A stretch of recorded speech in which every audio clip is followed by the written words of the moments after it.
Hello बच्चों, कैसे हैं आप सभी? चलिए आज हम अपने जो लेक्चर था उसकी बातें करने जा रहे हैं। क्वेश्चन जो मैंने आपको दिया था इसके बारे में भी डिस्कस करने जा रहे हैं। तो देखिए, पढ़ाई आपको बिल्कुल कंटिन्यूटी के साथ करनी है। मतलब डेली आप पढ़ें, 1 घंटा पढ़ें, लेकिन डेली पढ़ें। केमिस्ट्री ऐसा सब्जेक्ट है कि अगर आप डेली उसको पढ़ते हैं, डेली आप 1 घंटे भी पढ़ते हैं, तो आपकी केमिस्ट्री बहुत अच्छी हो जाएगी। पहले आपको करना क्या है? पहले आपको पिछला रिवाइज़ करना है, फिर आगे जो टीचर पढ़ाने वाले हैं उसको पढ़ना है, ठीक है? लेकिन आप किताब को पढ़िए, सेल्फ स्टडी करिए, नोट्स बनाइए। आपका जो सेल्फ नोट्स होगा वो बहुत इम्पोर्टेंट होगा। अगर आप नोट्स पढ़ते हैं, नोट्स बनाते हैं, टीचर के नोट्स अलग होंगे, आपके जो नोट्स बनाएंगे वो अलग होंगे, है ना? लेकिन कंटिन्यूटी बनाए रखना है। आपको याद होगा, किसी भी चीज़ को अगर आप 100% देते हो तो ये सक्सेस हो जाएगा, ठीक है? तो 100% देने की कोशिश करिए। आप मान लीजिए मूवी देखते हैं, तो मूवी देखते हैं तो आप 100% देखते हैं। 100% आपके अटेंडेंस होता है। 100% अगर आप अटेंशन दे के देखते हैं तो आपको चीज़ें याद हो जाती हैं। जैसे मान लीजिए, मैंने 2006 और 7 में एक मूवी देखी थी। उस टाइम आया था गदर। तो उसके सीन पूरे याद थे, क्योंकि हमने उसको 100% अटेंशन से देखा था। तो आपको जब भी पढ़ना है ना, तो एकदम 100% देना है। तो अगर आप 100% अटेंशन दे के पढ़ेंगे ना, कंसंट्रेट हो जाएंगे, तो आपको चीज़ें हमेशा याद रहेगी। आपने जैसे ABCD पढ़ा, आपको याद रहता है, क्योंकि आपने उसको अटेंशन दिया, 100% दिया, है ना? तो आपको इसी तरह करना है, 100% आपको देते चलना है और आपको चीज़ें बिल्कुल याद होती चलेगी, ठीक है? चलिए, आज हम बात करने जा रहे हैं उसके आगे। जो आपको हमने बताया था पोजीशन आइसोमर, हमने आपको बताया था कि पोजीशन आइसोमर में कि पोजीशन डिफरेंट होगा, पैरेंट चेन सेम होंगे, है ना? चेन आइसोमर में मैंने आपको बता रखा है कि बेटा पैरेंट चेन डिफरेंट होगा, ठीक है? बच्चों, बात आगे समझ में। तीसरा जो इम्पोर्टेंट है वो आज डिस्कस करने वाले हैं, जो है फंक्शनल आइसोमर। तो बच्चों, जो फंक्शनल आइसोमर है, फंक्शनल आइसोमर, ये क्या होता है? अच्छा, ये जब भी हम आइसोमर की बात करेंगे तो ये दो कंपाउंड के बीच होगा। ये तो क्लियर है कि हमेशा क्या रहना चाहिए? Two compounds. Two compounds are isomer of each other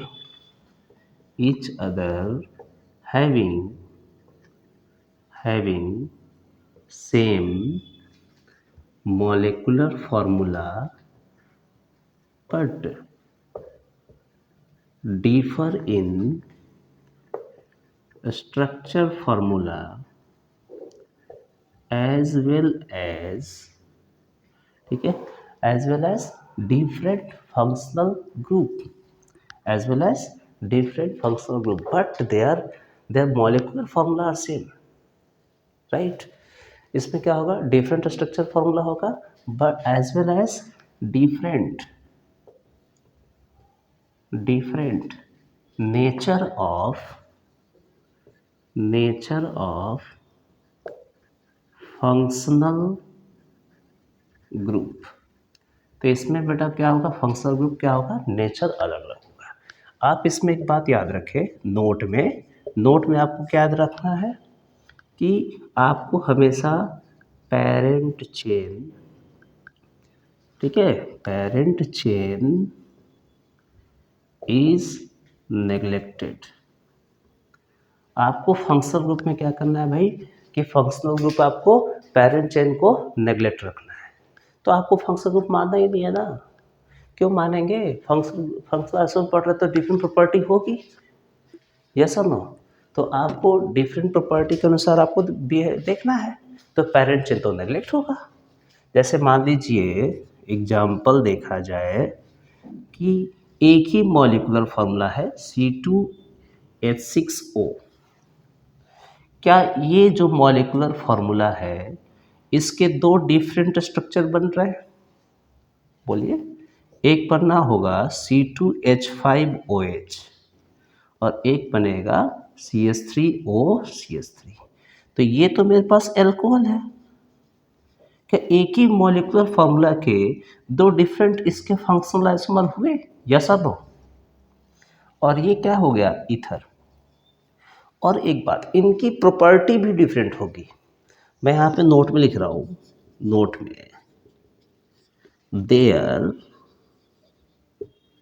their physical and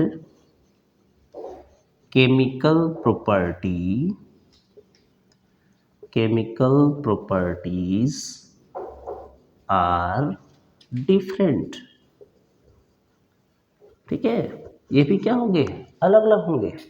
तो फिजिकल और केमिकल प्रॉपर्टी भी इसके क्या होंगे बच्चों? अलग अलग होंगे। ये भी आप ध्यान रखेंगे। ठीक है, तो बिल्कुल आप एकदम इसको याद रखिए। ये सारी चीज़ें आपको हमारे चैनल पे मिलेगा, दैट इज कॉन्सेप्ट्री एकेडमी। ठीक है, इस पे मिलेगा। आप इस चैनल पे जाएं और सब्सक्राइब करें, देखें। बिल्कुल ओपी सर के द्वारा जो बनाया गया ट्रिक्स बिल्कुल आसान सिंपल लैंग्वेज में आपको मैं चाहता हूं कि एडवांस लेवल तक की तैयारी करा दूं। एकदम आसान। केमिस्ट्री बिल्कुल इजी है, ऐसा माना केमिस्ट्री बिल्कुल आसान है, हम इसको बहुत ही आसान तरीके से पढ़ सकते हैं। ठीक है, क्लियर होगी बात? चलिए और एग्जांपल लेते हैं। एक ही मॉलिक्यूलर फॉर्मूला के दो डिफरेंट स्ट्रक्चर पॉसिबल हो रहे हैं। ठीक है, चलिए अब बात करें बच्चों, और भी कुछ एग्जांपल लीजिए। सर और एग्जांपल लेके दिखाइए, फंक्शनल आइसोमर कहाँ कहाँ दिख रहा है ना? फंक्शनल आइसोमर और दिखना चाहिए, और कहाँ दिखेगा ये भी बात कर लिया जाए। तो एग्जांपल नंबर 2 की बात करें। मान लीजिए बच्चों, हमने बनाया CH3 CH2 C double bond OH। ठीक है, क्या ये इसके फंक्शनल आइसोमर है बच्चों? CH3 C double bond O CH3। देखिए ये यहाँ पे एल्डिहाइड है और ये यहाँ पे क्या है? कीटोन है। क्या ये फंक्शनल है? बिल्कुल फंक्शनल आइसोमर है। दिस इज फंक्शनल आइसोमर है। क्लियर होगी बात? चलिए और बात करें। CH3 CH2 C double bond O OH। ठीक है, चलिए इसके फंक्शनल आइसोमर क्या हो जाएंगे बच्चों? एस्टर बनेंगे। CH3 C double bond O OCH3। क्या बात है, बन गया। ये क्या है? ये कार्बोक्सिलिक एसिड है, कार्बोक्सिलिक एसिड है। तो ये क्या है? ये एस्टर है। इन दोनों की प्रॉपर्टी अलग है, लेकिन इनकी मॉलिक्यूलर फॉर्मूला क्या है? सेम है। Number of carbon atom same है, नंबर ऑफ हाइड्रोजन सेम है, नंबर ऑफ ऑक्सीजन सेम है। क्या मेरी बातें समझ आ रही है? बिल्कुल आसान है ना? तो इस तरह के कुछ अगर आपको दिख रहा है और भी है, तो इसको हमारे पास फंक्शनल आइसोमर बोला जा सकता है। This is the functional isomer, है ना? आसान है बिल्कुल। आपको क्या करना है बेटा? फंक्शनल आइसोमर देखना है, बिल्कुल आप आसानी से देख पाओगे। चलिए और देखिए, क्या इसमें आइसोमर है? चलिए इसमें आइसोमर बताइए, है ना isomer? This is functional isomer. ये भी है, फंक्शनल आइसोमर है, फंक्शनल आइसोमर है। किधर होगी बात? चलिए अब हम बात करते हैं फंक्शनल आइसोमर। मैंने आपको बता दिया है, अब मैं आपके पास लेके चलने वाला हूँ मेटामर्स। चलिए बच्चों, मेटामर आखिर क्या है, मैं उसकी बातें कर लूँ कि भाई मेटामर जो होता क्या है, इसकी बातें किया जाए। ठीक है, मेटामर्स। नेक्स्ट जो हमने पढ़ा, चेन, पोजीशन, फंक्शनल एंड 3 पढ़ लिया। चौथा दैट इज मेटामेरिज्म। क्या होता है मेटामेरिज्म, इसके बारे में बात की जाए। ठीक है, क्लियर होगी बात? चलिए मेटामेरिज्म क्या होगा? तो इसमें भी आपके पास क्या आएगा बच्चों? 2 कंपाउंड। आपके पास इसमें भी क्या आएगा? 2 कंपाउंड के बीच, 2 कंपाउंड के बीच बातें होंगी, है ना? Between 2 compounds. तो 2 compound two compounds are isomer of each other having same molecular formula, ठीक है, but differ in a structure formula and functional group present between alkyl between alkyl group के बीच में होना चाहिए। मेटामर्स कहता है कि फंक्शनल ग्रुप कहाँ होना चाहिए, in between the carbon atoms, और एल्काइल ग्रुप के बीच में होना चाहिए। ये कंपलसरी है मेटामर्स होने के लिए, ठीक है। तो ऐसे को हम बोलेंगे कि ये कहलाते हैं मेटामरिज्म। क्लियर होगी बात? चलिए अब इसके भी एग्जाम्पल देखा जाए, कैसे कैसे आता है एग्जाम्पल। देखे बच्चों? चलिए, क्या मेरी बात समझ में आ रही है सबको? एग्जाम्पल्स देखे इसके, है ना। ये देखिए, इधर कार्बन हो गया ऐसा, क्लियर होगी बात। मैंने क्या किया, और ऐसे 1 2 3 और ये 4 कार्बन। इधर कितने कार्बन है? इधर कितने कार्बन है? 3। इधर कितने कार्बन है? 1। क्या ये इसके मेटामर है? क्या इसका इधर कितने हैं कार्बन? 2। इधर कितने कार्बन है? 2। देखिए, क्या दोनों तरफ डिफरेंट अल्काइल ग्रुप हैं? ठीक है, तो आप इसके नोट में लिखेंगे, नोट में क्या लिखेंगे? इन मेटामर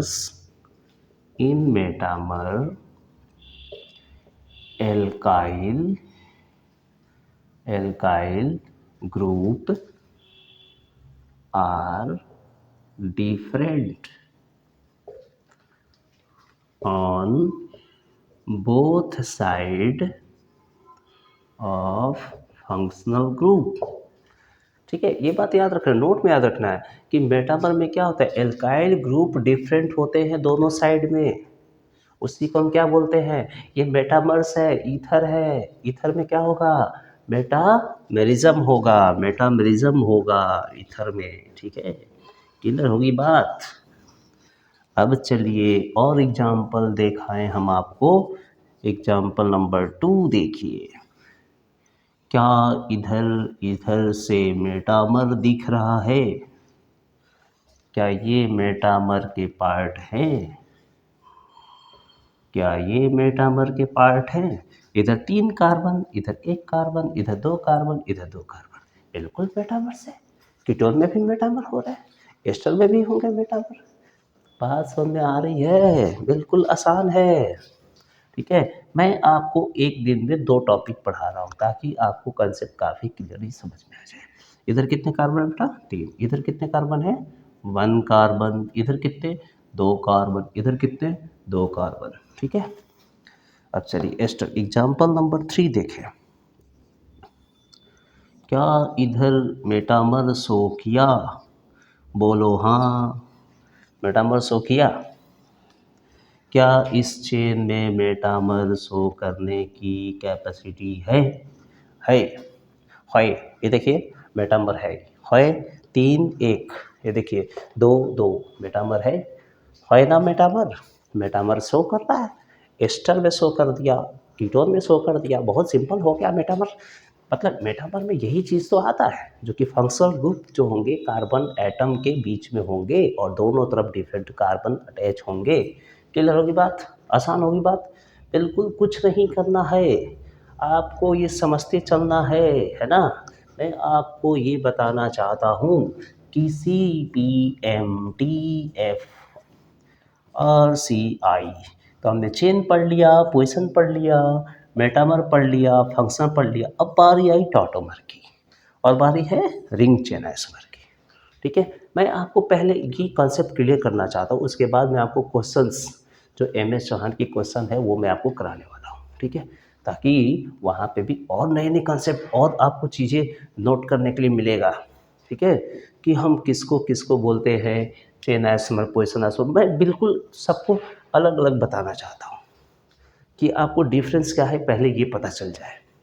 फिर मैं आपको और सारी चीज़ें यहाँ पे ऐड करने वाला हूँ। क्लियर होगी बात? कि जो बच्चे 10th से 11th में जा रहे हैं, उनको भी ये समझ में आएगा, जो बच्चे ड्रॉपर बैच में हैं, उनको भी ये समझ में आएगा कि ये आखिर हो क्या रहा है। क्लियर? अब जो नेक्स्ट लेक्चर आने वाला है टॉटोमर और रिंग चिनास्मर के ऊपर, 2 टॉपिक हम उसमें कवर करेंगे। उसके लिए थैंक यू एवरीवन। चलिए बाय।